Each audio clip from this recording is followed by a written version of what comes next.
Hey everybody, Artwood Mortgage Team, your favorite mortgage guy on the planet. If you didn't know, just ask me, I will tell you. We had some fireworks yesterday. The Feds met, they left the rates the same, but there's two big things that happened. Fed Powell, instead of just riding off in the sunset like 99% of the Fed chairs normally do, he said, I'm going to stay on.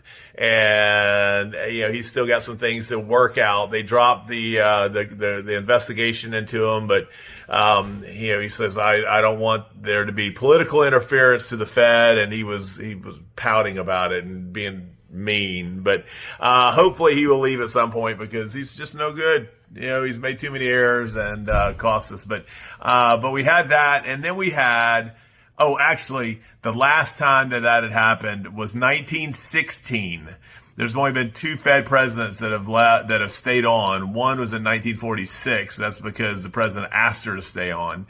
And then the other one was in 1916. So, for somebody supposed to be so traditional, they're doing something that hasn't been done in 110 years, which is ridiculous. So anyway, and then we had 4 dissenters, and that hadn't happened in a while either.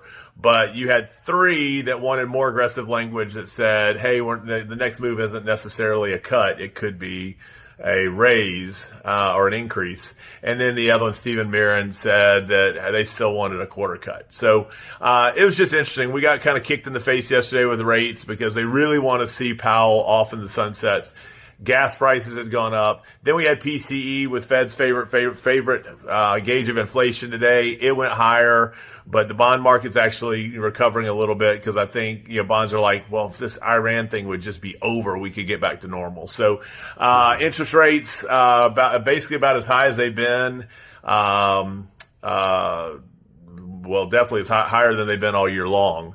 So it is what it is. You're still sitting there mid-6s, but anyway. That was a lot of information, and I would love to turn your mortgage into a work of art. Take care.